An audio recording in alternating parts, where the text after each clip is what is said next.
இனி summer holidays கண்ணு call GT ஹாலிடேஸ்க்கு பண்ணு. South India's #1 travel brand. Periyar Maniamma Institute of Science and Technology, Tanjavur, BArc, ranked number 18 in India by IIR. This summer, meet the magical mermaid at VGP Marine Kingdom from April 12th till May 31st, 2024. தகப்பனா ஒரு கல்யாணம் பண்ணி ஒரு பொண்ணை பெற்று தகப்பனை வச்சா தான் அது இந்த வழி தெரியும். ஜாதகத்துலேயும் பொண்ணை கொடுக்கணும் அப்படின்னு சொல்லுவாங்க. கலப்பு திருமணம் யாரை விரும்புகிறாங்களோ அவங்களும் இன்னைக்கு வந்து 60% இன்னைக்கு லவ் மேரேஜ். ஆடக காதல் கூடாதுன்னா ஒரு குரூப்புக்கு ஏன் கோவம் வருது?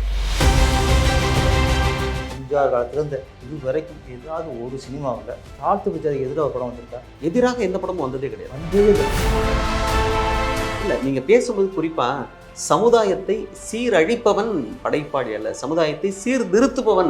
அந்த திருத்துறவன் யாருன்னா அவன் தான் படைப்பாளி. அது என்ன பேரரசு பார்வையில் யார் இந்த சமுதாயத்தை வந்து சீரழிக்கிறார்? அது பேரை கூப்பிட்டு அவங்க மனசு கொடுக்கணும். நான் சொல்கிறேன், பாலச்சந்தர் ஜாதி வச்சு கதை பண்ணுறது மூலதனமாக போச்சு. அப்படி ஏதாவது ஒரு படம் சொல்லுங்க. அவங்களே சொல்கிறாங்களே சார், லாஸ்ட் மாமன்னன் வந்தது அவரே சொன்ன ஸ்டேட்மெண்ட் தானே. இப்போ வெற்றிமாறன் சார் ஒன்று சொல்லியிருந்தார், கேட்டாங்க இப்போ என்ன சார் எதுவுமே இல்லை வெற்றிமாறன்ட்ட என்ன கேட்டாங்கன்றதை நான் சொல்லிடுறேன். நீங்கள் பங்கு கொண்ட அதே நிகழ்ச்சியில் இயக்குனர் பிரவீன் காந்தி சொல்லியிருக்கிறாரு, வெற்றிமாறனும் பாரஞ்சித்தும் வளர்ந்ததுனால தமிழ் சமூகம் வளர்ந்து போச்சு அப்படின்றத குறிப்பிட்ட சொல்ல பயன்படுத்தி சொன்னார். முதல்ல இப்படி சொல்லலாமா? இந்த காலகட்டத்தில் தமிழ் திரையுலகுக்கு மிகப்பெரிய பொக்கிஷம் வெற்றிமாறன். இப்போ கூட வெற்றிமாறனை தான் ஒத்துக்கிறீங்க, பாரஞ்சித்தை ஒத்துக்கிறீங்க. சொல்கிறேன் நான். தேவர் மகன் வரும்பொழுது இது யாருமே பேசலையே சார். அப்படி திருப்பி நீங்களும் முடிவு பேசிட்டீங்க. தேவர் மகனால என்ன கேட்குறேன்? இல்லை, தேவர் மகன் பேரரசு விளக்கம் வேணும், அவ்வளோதான். பங்காளி சண்டை. நாங்களாம் ஒரு குடும்பம் தான் சார். நீங்கள் சொல்கிற நாங்கள்லாம் யார்? பாரஞ்சித்து, வெற்றிமாறன், மாரி செல்வராஜ், பிரவீன் காந்தி. அட்டகாசமாக இருக்குது, ரொம்ப நல்லா சொன்னீங்க. எல்லோரும் ஒரே குடும்பம், ஒரு குடையின் கீழே தான் இருக்கிறீங்க. அண்ணன் தம்பி தான் சாங்களா? சினி உலகம் நேயர்களுக்கு அன்பான வணக்கம். திருப்பாச்சி, சிவகாசி உள்ளிட்ட ஏராளமான வெற்றி படங்களை கொடுத்து மிகப்பெரிய அளவுக்கு பெயர் பெற்றவர் இயக்குனர் பேரரசு. சமீபத்தில் கவுண்டம்பாளையம் பட விழாவில் அவர் பேசுனது மிகப்பெரிய அளவுக்கு பேசுபொருளாகி இருக்கிறது. ஏன் அப்படி பேசினார் என்பது குறித்த விளக்கத்தை அவர்கிட்ட நம்ம கேட்டு தெரிஞ்சுக்கலாம். அன்பான வணக்கம். வணக்கம். நீங்கள் அந்த காணொலியில் நான் பார்க்கும்பொழுது முழுசாக நீங்கள் ஆரம்பித்ததுலேருந்து கிட்டத்தட்ட ஒரு 10 நிமிஷத்துக்கு மேலே எல்லாரும் கலகலகலன்னு சிரிக்கிற மாதிரி தான் பேசிக்கிட்டு இருந்தீங்க.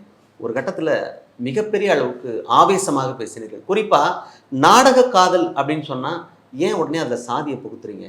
சம்பாதிக்கிறதுக்காக ஏன் வந்து வியாபாரமாக பார்க்குறீங்க சினிமாவை அப்படிலாம் பேசுறீங்க? என்ன ஆச்சு? சமீபத்தில் இந்த நாடக காதல்ங்கிற வார்த்தை சிலர் ஏற்படுத்துங்க. அது காதல்ங்கிறது ரொம்ப ரொம்ப புனிதமானது.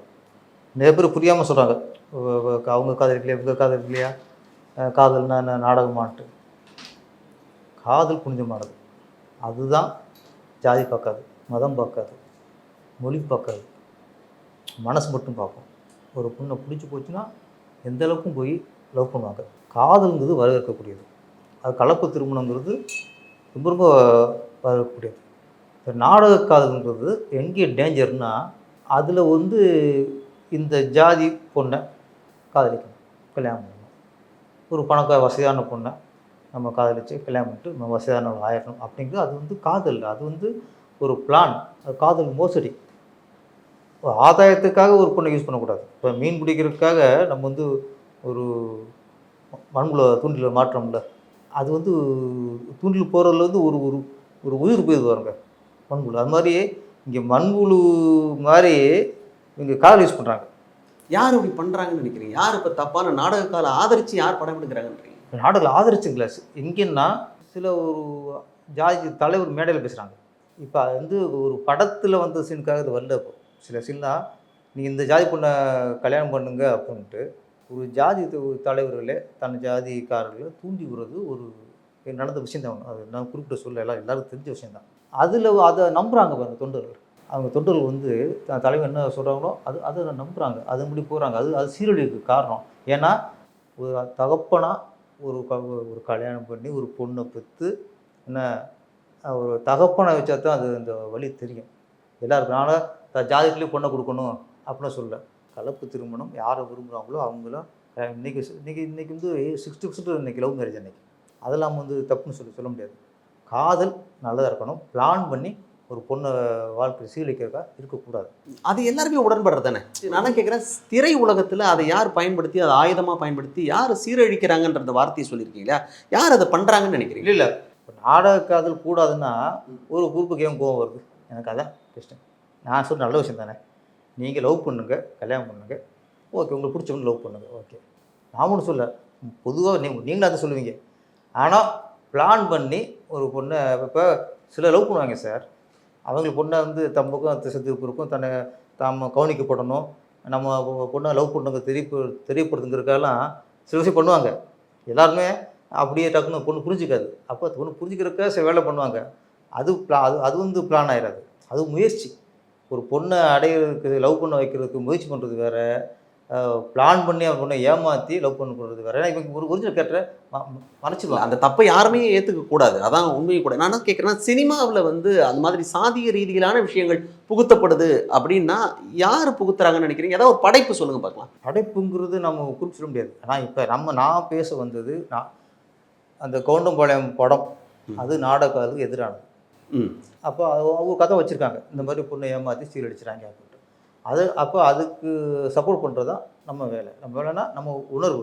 ஏன்னா ஒரு கதை இந்த மாதிரி நல்ல விஷயம் சொல்கிறாரு, நல்ல விஷயம் சப்போர்ட் பண்ணுறது தான் நம்ம ஒரு நல்ல கலைஞனாக இருக்க முடியும். அதான் ஜாதி விஷயங்கிறது இப்போ தான். ஏன்னா இப்போ தாழ்த்தப்பட்ட ஜாதி இது வரைக்கும் ஒரு சினிமா சொல்லுங்கள், எம்ஜிஆர் காலத்துலேருந்து இது வரைக்கும் ஏதாவது ஒரு சினிமாவில் தாழ்த்தப்பட்ட ஜாதிக்கு எதிராக படம் வந்திருக்கா? எதுக்கு எதிராக? தாழ்த்தப்பட்ட ஜாதிக்கு எதிராக எந்த படமும் வந்ததே கிடையாது. வந்ததே இல்லை சார். அவர்களுக்கு இழைக்கப்படுகின்ற அநீதிகளை சொல்லும் விதமா நிறைய படங்கள் அதுதான் இது வரைக்கும் வந்திருக்கு. சரி, புதுசா அது சரிதானே? சரிதான். நடக்கிற ஒடுக்குமுறை எடுத்து காட்டதானே செய்யும். ஆமாம், எம்ஜிஆர் படத்தில் வந்திருக்கு, சிவாஜி படத்தில் வந்திருக்கு, ரஜினி படத்தில் இப்போ வரைக்கும் வந்துட்டு தான். இப்போ வரைக்கும் கமல்ஹாசன் படத்தில் வந்திருக்கு. இன்ன வரைக்கும் பாரதி கண்ணம்மா அதுதான், காதல் அதுதான், நிறைய இப்போ சேரன் பண்ணி சொல்கிறாங்க. எல்லாமே தாழ்த்தப்பட்ட ஜாதியை ஒடுக்கப்பட்ட மாதிரி கதை வைக்கும்போது அதுக்கு எதிரான தான் வந்து இது வரைக்கும் வந்துருக்கு. இவங்க இப்போ வந்து சொல்கிறாங்கல்ல, இது புதுசாக அவங்க சொல்லலை. இது வரைக்கும் இப்போ இவருக்கு பாலச்சந்தர் சார், அவர் என்ன கேஸ்ட்டுங்கிறது எல்லாருக்கும் தெரியும். அவர் சொல்லாட்ட கூட எல்லாருக்கும் தெரியும். ஆமாம், அவர் படம் உண்டால் முடியும் தம்பி, ஹீரோ வந்து கமல்ஹாசன் சார். கமல்ஹாசன். ஆமாம், ஜெமினி கணேசன் அப்பா, கதை தெரியும். மிகச்சிறந்த படைப்பு. அது வந்து கர்நாடக சங்கீதத்தில் பெரிய பாடகர் கேரக்டர் தான் ஜெமினி கணேசன் சார். அப்போது அந்த படத்தில் அப்பா தூக்கி போட்டுவார் ஹீரோ கமல், குடும்பத்தை தூக்கி போட்டுவார், சேரி மக்கள் செயலுக்கு நிற்பார். என்ன பிரச்சனை வச்சுங்க, ரசித்தவாங்கல்ல, எல்லா மக்களும் ரசித்தாங்கல்ல, சேரி மக்களும் ரசித்தாங்க, பெரிய உயர் ஜாதின்னு சொல்கிற ஆளுகளும் ரசித்தாங்க, கொண்டாடினாங்கல்ல. இல்லை, நீங்கள் பேசும்போது குறிப்பாக சமுதாயத்தை சீரழிப்பவன் படைப்பாளி அல்ல, சமுதாயத்தை சீர்திருத்துபவன். அந்த திருத்துறவன் யாருன்னா அவன் தான் படைப்பாளி. அது என்ன பேரரசு பார்வையில் யார் இந்த சமுதாயத்தை வந்து சீரழிக்கிறாங்க? அது பேரை குறிப்பிட்டா அவங்க மனசு புண்படும். நானும் சொல்கிறேன், பாலச்சந்தர் ஒரு படைப்பில் காட்டினார், பாலச்சந்தர் படைப்பில் காட்டினார். ஆனால் பொது மேடையில் எந்த ஜாதியும் குறிப்பிட்டு அவர் பேசலை. அடுத்து பாரதிராஜ் வேதம் பொது ஒரு படம். அவரும் என்ன கேஸ்ட்ங்கிறது எல்லாருக்கும் தெரியும், தேவருங்கிறது எல்லாருக்குமே தெரியும். வேதம் புதிதுன்னு ஒரு படைப்பு, அதில் ஒரு சின்ன பையன் வந்து சத்யராஜ்கிட்ட பேரை கேட்பார், அடிக்கிற மாதிரி. அவன் என்ன பேர்? பாலு தேவர். பாலுங்கிறது உங்கள் பேர்? தேவர் வாங்கின பட்டமா பல்லான்னு அறையிற மாதிரி. யார்? தேவர் கம்யூனிட்டி சேர்ந்த ஒரு இயக்குனர் தேவர் சொன்னோன்னு அறையிற மாதிரி சாப்பிட்டு வைக்கிறார். அதுதான் படைப்பு. அப்போ படைப்பு தான் பேசப்படணும். எங்கே டேஞ்சர் ஆகிடுச்சுன்னா, சில இயக்குனர்கள் படம் எடுக்க பிரச்சனை இல்லை சார், படத்தில் நீங்கள் கருத்து சொல்கிறீங்க, வேதனையை சொல்கிறீங்க, பட்ட அடியில் சொல்கிறீங்க, பிரச்சனை இல்லை. அதை நீங்கள் பொது மேடையில் வந்து இந்த ஜாதின்னு குறிப்பிட்டு பேசும்போது தான் பிரச்சனை. அது படைப்பை பண்ணக்கூடாது, உன் படைப்பை படத்தோடு முடிச்சுக்கணும். அப்போ அதாவது ஒரு இயக்குனர் வந்து என்ன படைப்பு கொடுக்கணுமோ அந்த படைப்பை எடுத்து மக்கள் பார்வையில் வச்சுட்டு பொது மேடையில் எதை பற்றியும் பேசவே கூடாதுன்னு சொல்கிறீங்க. பேசலாம் சார், பொது மேடையிலேருந்து பேசலாம். சமூக அக்கறை உள்ள ஒரு இயக்குனர் நான் பேசுகிறேன், கேட்குறேன். நீங்கள் பேசுகிற மாதிரி ஒரு இயக்குனரும் பேசலாம். ஆனால் நம்ம பேசுகிறது பிரச்சனை உண்டாக்கக்கூடாது. அதான் நீங்கள் வந்து நல்ல விஷயத்துக்காக பேசணும். ஒரு விஷயம் பிரச்சனை வரக்கூடாதுக்காக பேசுகிறேன். நான் பேசுறது எல்லாமே திரும்ப பழைய பிரச்சனை பேசி திரும்ப பிரச்சனைகள் வந்து மக்கள் மத்தியில் நாளை தலைமுறைக்கு திருப்பி ஜாதி வேறு வந்துடக்கூடாது, சாதி வேண்டாம் தான் நீங்களும் சொல்கிறேன். நானும் சொல்கிறேன், ஒரே துறையில் இயங்கும் பொழுது அவர் சம்பந்தப்பட்ட நபர்கள் கூட நேரடியாகவே ஒரு சின்ன விவாதம், நலமான விவாதமாக வச்சுப்போம், இங்கெல்லாம் இந்த பிரச்சனை இருக்கு அப்படின்னு நீங்களும் உங்க கருத்தை எடுத்து வச்சு இன்னொரு படைப்பாளியும் அவங்களுடைய கருத்துக்களை எடுத்து வச்சு ஒரு சுமூகமான ஒரு சூழலை ஏற்படுத்துவதற்கான வாய்ப்பு இல்லையா? ஏன்னா ஒரு ரொம்ப சின்ன வட்டம். இப்போ இயக்குநர்கள் சங்கத்துல ஒட்டுமொத்தமா எவ்வளவு பேர் இருக்கீங்க? 2000 பேரை கூட்டி வச்சு ஒரு பொதுவெளியில பேசுறது பெரிய விஷயமா? இல்லை இது வந்து சங்கம் இல்ல படைப்பை நம்பி எவ்வளவு பேர் இருக்காங்க. நான் என்ன சொல்ல வரேன்னா படைப்பை நம்பி எவ்வளவு பேர் இருக்காங்க. அப்ப 2000 பேர் ஒரே கூட்டுக்குள்ள இல்லாம போகும்பொழுது எத்தனை பேர் பாதிக்கப்படுறாங்க? லட்சக்கணக்கான பேர் பாதிக்கப்படுறாங்கல்ல. சார்ந்த நிறைய தொழிலாளர்கள் இருக்கிறாங்க. அப்ப அவ்வளவு பேரும் பாதிக்கப்படாத வகையில நலமான ஒரு துறையாக இயங்க வேண்டுமானால் எல்லாரும் ஒன்னா சேர்ந்து பேசினா முடிஞ்சிச்சு தானே. நீங்களும் அதே கருத்து தானே சொல்றீங்க. சாதியே கூடாதுன்றீங்க. நல்ல படைப்புகள் கொடுக்கட்டும், அதுதான் தேவை. ஆண்டாண்டு காலமாக பிற்படுத்தப்பட்ட மக்களுக்கு நியாயம் கிடைக்க வேண்டும்னு தான் வந்திருக்கு. அவங்க ஒடுக்கப்பட்ட முறையை தான் திரையில சொல்லியிருக்காங்க. இது வரைக்கும் வேற ஏதாவது சொல்லியிருக்காங்களா அப்படின்னு கேட்குறீங்க. அப்போ உங்க பார்வை ஒன்றா இருக்குதான் சம்மந்தப்பட்ட நபர்கள் கூப்பிட்டு ஏன்ப்பா எல்லாரும் ஒரே புள்ளியில தான் இருக்கும், எங்கோ ஒரு சின்ன பிரச்சனை இருக்கு அப்படின்னு பேசலாமே. இல்லை பேசுறது பிரச்சனை இல்லை. அவங்களுக்கு இதை மூலதனமாக போச்சு. இதுதான் மூலதனமாக போச்சு. இது மூலதனமாக இப்போ எது மூலதனமாக போச்சு? ஜாதி வச்சு கதை பண்ணுறது மூலதனமாக போச்சு அவங்களுக்கு. அப்படி ஏதாவது ஒரு படம் சொல்லுங்க. அவங்களே சொல்கிறாங்களே சார். இல்லை ஏதாவது ஒரு இப்போ லாஸ்ட் மாமன்னன் வந்தது அவங்களே சொன்ன ஸ்டேட்மெண்ட் தானே. நான் சொல்லல, அவரே சொன்ன ஸ்டேட்மெண்ட் தான். இப்போ மாரி செல்வராஜ் இல்லை சொன்னார். மாரி செல்வராஜ் சொல்லிட்டாரு. நான் என்ன கேட்குறேன், இப்போ ஒரு பீரியட் படம் எடுக்கணும்னு வச்சுப்போம். அந்த காலத்தில் நடந்த ஒரு விஷயத்த இந்திய மக்களை அந்நியர்கள் வந்து அடக்குமுறை செஞ்சாங்க அப்படின்றத சொல்லும்போது ஆதிக்க சமூகத்தை சேர்ந்தவர்கள் பட்டியலின மக்களை ஒடுக்குமுறையை கையாண்டார்கள் அப்படின்னு நீங்கள் ஒரு இடத்துல சொல்லி தானே ஆகணும். நடக்கிறது அப்படியே தானே சொல்லணும். அதில் நம்ம சாதியா அதான் நான் அங்கேயும் சொல்லியிருந்தேன். நீங்கள் பீரியட் ஃபிலிம் 2 வகை இருக்குது. சரி, வரலாறை தெரிஞ்சுக்கிறது ஒன்று இருக்குது, பழைய பகையை புதுப்பிக்கிறது ஒன்று இருக்குது. அதையே வந்து இப்போ நீங்கள் வந்து ஜாலியன்வாலா படுகொலை இதை பதிவு பண்ணுறீங்க. இது பதிவு பண்ணுறதுனால நம்ம இப்போ என்ன வரலாறு தெரிஞ்சுக்குவோம். இவ்வளோ தான் கஷ்டப்பட்டு தியாகிகளுக்கு தெரிஞ்சுக்குவோம். நம்ம திருப்பி போய் அவன் ஜென்ரல் டயர் அவங்களுக்கு பகை வராது. அவன் ஊருக்கு போய் அவனை அடிக்கும் கொள்ள உங்களுக்கு பகை வராது. வரலாற்று பதிவு இவ்வளோ கஷ்டப்படும் ஃபீல் பண்ணிக்குவோம். இவ்வளோ பண்ணிப்போம், அவ்வளோதான். இப்போ நீங்கள் சொல்கிறது மாமன்னன் முதலியான படங்கள் வரும்போது மீண்டும் வந்து ஒரு கலவரம் உருவாவதற்கான வாய்ப்பு வந்துருமோன்னு சொல்கிறீங்க. உருவாகும். ஏன்னா அடுத்த தலைமுறைக்கு இந்த ஜாதிக்காரங்க அவங்களுக்கு பண்ணியிருக்காங்களோ அப்படின்னு நினைப்பாங்க. திருப்பி பகைக்கு வந்து திரும்ப ஆரம்பிக்கும். அதை நான் சொல்கிறது அதுதான். நான் சொல்கிறது இப்போ வெற்றிமாறன் சார் ஒன்று சொல்லியிருந்தார், கேட்டாங்க. இப்போ என்ன சார் எதுவுமே இல்லை வெற்றிமாறன்ட்ட என்ன கேட்டாங்கன்றதை நான் சொல்லிடுறேன். நீங்கள் பங்கு கொண்ட அதே நிகழ்ச்சியில் இயக்குனர் பிரவீன் காந்தி சொல்லியிருக்கிறாரு, வெற்றிமாறனும் பாரஞ்சித்தும் வளர்ந்ததுனால தமிழ் சமூகம் தளர்ந்து போச்சு அப்படின்றத குறிப்பிட்ட சொல்ல பயன்படுத்தி சொன்னார். முதல்ல இப்படி சொல்லலாமா? இல்லை, அது தவறு. எப்படின்னா ஒரு தவறுன்னு ஒத்துக்கிறீங்க. டேரக்டர் பேரை குறிப்பிடக்கூடாது. இன்னும் நீங்கள் இந்த காலகட்டத்தில் தமிழ் திரையுலகுக்கு மிகப்பெரிய பொக்கிஷம் வெற்றிமாறன். ஏன்னா அவர் நம்ம ஒரு சில படம் இப்போ கூட வெற்றிமாறனை தான் ஒத்துக்கிறீங்க, பாரஞ்சித்தை ஒத்துக்கிறீங்க. சொல்கிறேன்னா வெற்றிமாறன் சேர்ந்து ஃபஸ்ட்டு வந்து நேஷனல் அவார்டு வாங்கியிருக்காரு. இன்னொன்று எல்லா படமும் அவர் ஜாதி படம் எடுக்கல. ஃபஸ்ட்டு ஆடுகளும் ஒரு நல்ல படம் எடுத்தார். ஆமாம், வடசன் எடுத்துருக்கிறாரு. விடுதலை கொண்டாடக்கூடிய படம் அதெல்லாம். அதில் எங்கேயுமே அதை பார்த்து யாருக்கும் பிரச்சனை வராது. ஒரு சார்பட்டா பரம்பரை நல்ல படைப்பு. அதாவது அதுக்கப்புறம் வரேன். வெற்றிமாறன் சார் வந்து ஏதோ ஒரு படம் அசுரன் மட்டும்தான். அசுரல் அது எப்போ நடந்த கதையை எடுத்துருந்தாரு. அது புத்தகத்தை தழுவி எடுக்கப்பட்ட கதையும் கூட. புத்தகத்தில் 1000 விஷயம் இருக்குங்க சார். அது எப்போ எடுக்கணும்னு ஒன்று இருக்குது சார். நீங்கள் ஒரு விஷயத்தை வந்து திருப்பி நீ மொத்தமாக தான் பேசுகிறீங்க. நான் ஒரு விஷயம் திருப்பி தலை தூக்கூடான்னு நினைக்கிறோம். நீங்கள் தலை தூக்குறதுக்கு அதுக்கான உந்துதலை பண்ணுறாங்க அவங்க. உங்கள் ஆதங்கம் என்னென்னா மீண்டும் இதன் மூலமாக ஒரு பெரிய கலவரம் வந்துடக்கூடாதுன்னு நினைக்கிறீங்களா? அதுதான். திருப்பி ஜாதி வெளியே வரக்கூடாது. திருப்பி நான் இந்த ஜாதி அவன் அந்த ஜாதிங்கிற திருப்பி பழைய பகையெல்லாம் நீங்கள் கிளப்பி விட்டோம்னா இப்போ அடுத்த ஜென்ரேஷன் வந்து திருப்பி ஜாதிக்குள்ள வந்து உட்காந்துரும். இப்போ தேவர் மகன் வரும்பொழுது இது யாருமே பேசலையே சார். தேவர் மகன் திருப்பி நீங்களும் பற்றி பேசுகிறீங்க. தேவர் மகன்ல என்ன கேட்குறேன் இல்லை, தேவர் மகன்ல பேரரசு அவர்களிடம் விளக்கம் வேணும், அவ்வளோதான். பங்காளி சண்டை. தேவர் மகன் வந்து இன்னொரு ஜாதி உள்ளன காட்டல. தேவருக்குள்ள அவங்க அண்ணன் தம்பிக்குள்ள பங்காளிக்குள்ள ஒரு சண்டை வந்து முடிஞ்சு வச்சு. அது எந்த ஒரு இடத்துல இன்னொரு ஜாதி சீண்டிருந்தாங்களா? இல்லை அப்படி கிடையவே கிடையாது. அந்த படைப்புல சின்ன கவுண்டர் திருப்பி சொல்லுவாங்க. சின்ன கவுண்டருமாங்க. சின்ன கவுண்டரில் ஏதோ வேறு ஜாதிக்காரன் யாராவது காட்டியிருந்தாங்களா? அது நல்ல விஷயம் இருக்குது. சின்ன கவுண்டரில் என்ன 2 வருஷம் நல்ல விஷயம் இருக்குது சார். அது யாரும் கொண்டாட மாட்டேங்கிறீங்க. சின்ன கவுண்டர் வந்து ஒரு யாருக்கு வாழ்க்கை கொடுத்தாரு? சோனியா யார்? அதில் என்ன கேஸ்ட்டு? தாழ்த்தப்பட்ட கேஸ்ட் மாதிரி தான் காட்டுவாங்க. வாழ்க்கை கொடுத்தாருல, அது யாராவது பேசுகிறாங்களா சார்? தேவர் மகன் சார். தேவர் மகனில் ரேவதி யார் சார்? கமலாசம் கௌதமி லவ் பண்ணியிருப்பாரு. ஒரு பட்டியலின மக்கள் ரேவதி யார்? அதுக்கு தன் காதலை தூக்கி போட்டு அந்த பொண்ணுக்கு தாலி கட்டினாரு. யாராவது பாராட்டினாங்களா சார்? தேவர் மகன் சின்ன கவுண்டர். தேவர் இந்த டைட்டில் வச்சு அழுகுங்களே தவிர உள்ளே இருக்கிற ஆழமான கருத்தையும் பாருங்கன்னு தான். அப்போ மனசு இல்லை. அந்த படத்தில் என்ன நல்ல விஷயம் சொல்லியிருக்காரு, அதில் கலப்பு திறன் இருக்குல்ல, இருக்கு, அதையும் பாராட்ட மாட்டேங்கிறியா? அதையும் சொல்லுங்க. அது தியாகம். ஒரு பொண்ணு வந்து இன்னொரு ஒரு தாழ்த்தப்பட்ட ஜாதி பொண்ணு 2 ஹீரோக்களும் வாழ்க்கை கொடுத்த கல்யாணம் பண்ணாங்களே சார், யாராவது பேசினாங்களே சார்? சின்ன கொண்டு வங்கி இருக்கும்போது என்ன போனீங்க, இல்லை எங்கே என்ன போனீங்க, எங்கே போனீங்க, தேவர்மன் வரும்போது எங்கே போனீங்க, அது வந்து பிரச்சனை கிளப்பலை, நல்ல விஷயத்த சொல்லிச்சு. தேவர்மன் கடைசியாக ஜாதி இந்த மாதிரி அடிச்சு நாராதையிடா படிச்சு துளைங்கடான்னு அவர் சொன்னார். உங்கள் நோக்கம் என்னக்கா தூண்டும் விதமான படைப்பாக இருக்க வேண்டக்கூடாது. நடக்கிற விஷயத்த சொல்லும்போது அது உண்மையை நடக்கிற விஷயத்த எல்லாம் நிறைய விஷயம் நடக்குது சார். எல்லாத்தையும் சொல்ல முடியும். எவ்வளோ கேவலமாக நடக்குது சார். திரைங்கிறது அது சினிமாங்கிறது மிகப்பெரிய சக்தி வாய்ந்தது. இந்த சினிமா பயன்படுத்தி திரை மூலியமாக, திரைப்படத்தின் மூலமாக மக்களுக்காக வந்து மக்கள் செல்வாக்க பெற்று தான் புரட்சியாளர் எம்ஜிஆர் வந்து முதலமைச்சர் ஆனார். அவர் வந்து இறக்கும் வரைக்கும் அவர் தான் முதலமைச்சர். என்ன காரணம்? சினிமாங்கிறது மிகப்பெரிய சக்தி பயன்படுத்தினார். அந்தளவுக்கு போய் சேரும் சார். இன்றைக்கி விஜய் சார் கட்சி ஆரம்பிச்சிருக்காரு. இது வரைக்கும் என்ன மக்கள் போகிறதுக்கு கலந்துட்டார், எதில் மக்களோட சேர்ந்து ஒரு பயணித்தார் சொல்லுங்கள். ஏதாவது ஒன்று நீங்கள் ஒரு கட்சி தலைவன், ஒரு ஜாதி கட்சி தலைவனாக இருக்கட்டும், அரசு கட்சி தலைவனாக இருக்கட்டும், ஒரு மேடையில் பேசுகிற பேச்சை விட சினிமாவில் பண்ணால் அது 1000 மேடைக்கு சமம்.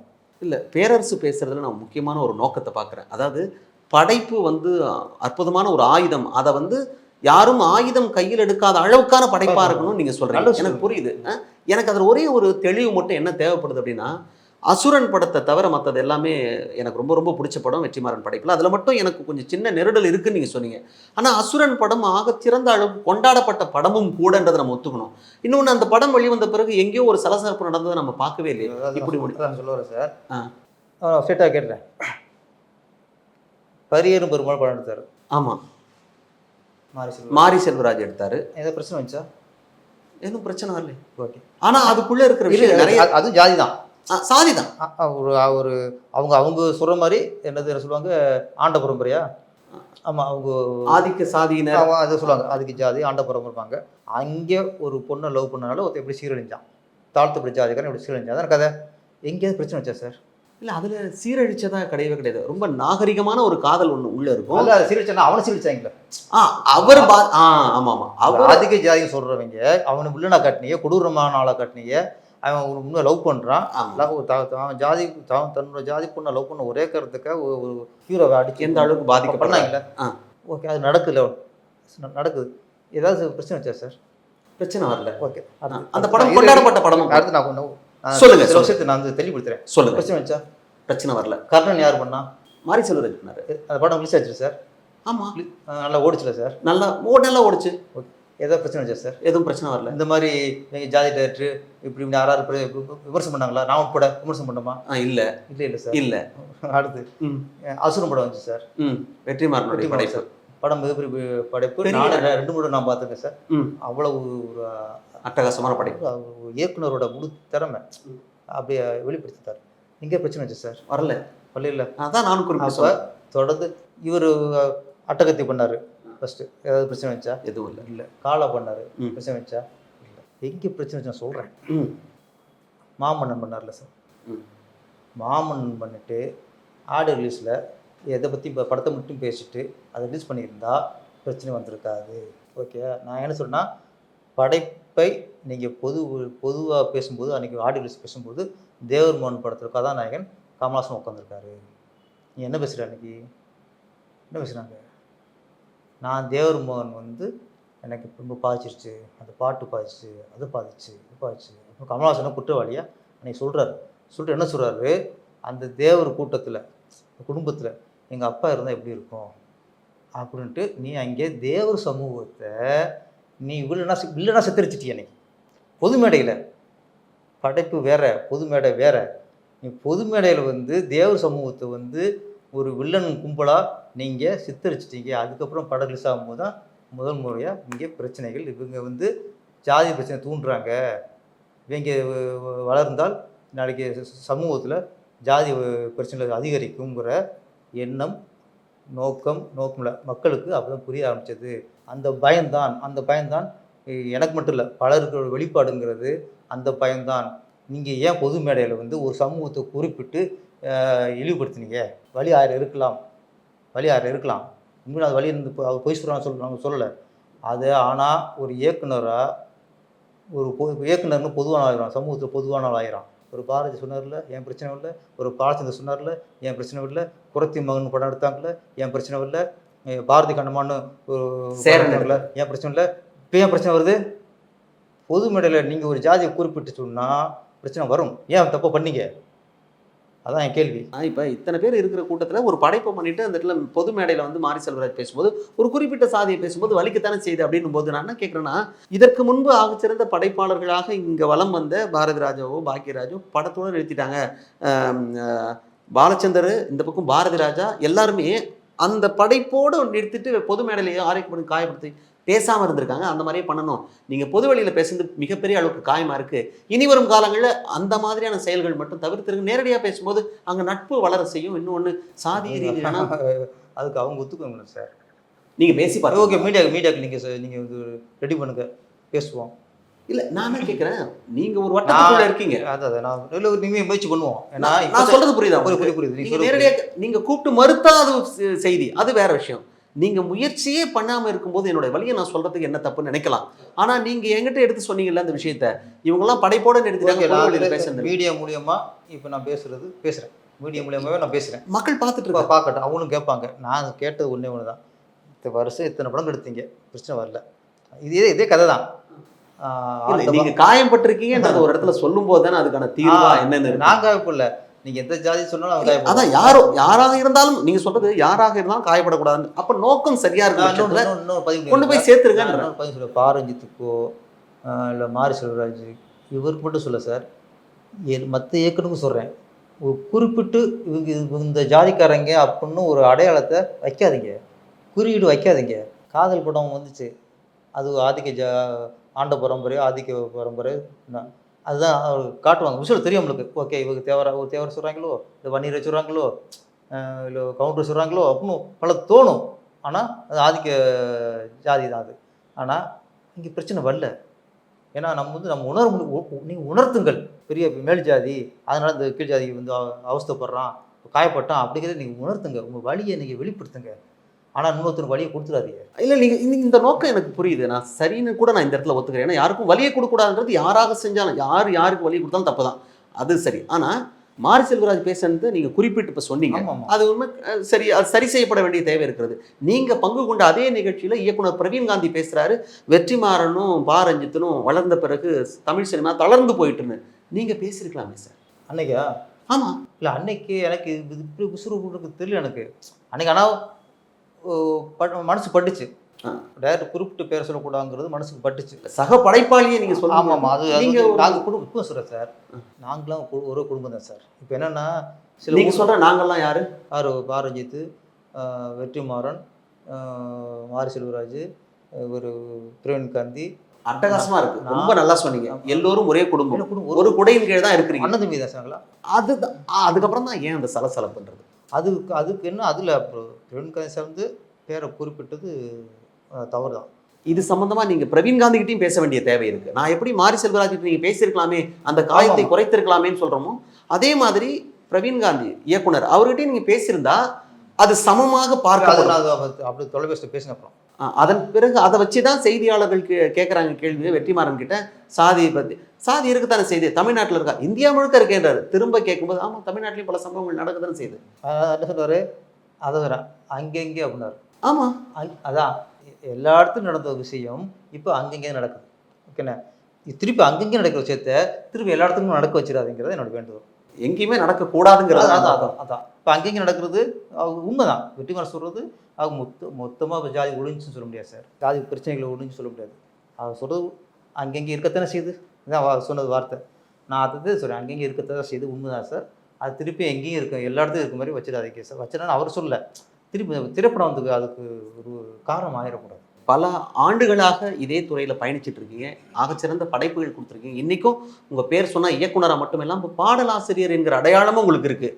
ஆனால் நீங்கள் ஒரு முன்னெடுப்பு எடுத்து இந்த மாதிரி சலசலப்புகளுக்கு முற்றுப்புள்ளி வைக்கும் விதமாக நீங்கள் சொல்லிட்டீங்க, எல்லாரும் என் குடும்பம் தான் அப்படின்னு சொல்லிட்டு எல்லா இயக்குனர்கள் பேரும் சொல்லிட்டீங்க. ஒரே குடும்பமாக தான் நாங்கள் இருக்கிறோம், சகோதரர்கள் அப்படின்னு சொல்லிட்டீங்க. அப்போ இனி வரும் காலங்களில் சலசலப்பு வராமல் பார்த்துக்கொள்வதில் திரு பேரரசுக்கும் பங்கு இருக்கிறது அப்படின்றது தான் சினி உலகம் எதிர்பார்க்குது. அதை நீங்கள் செய்வீங்கன்னு நாங்கள் நம்புகிறோம். நிகழ்ச்சியில் பங்கு கொண்டமைக்கு நன்றி.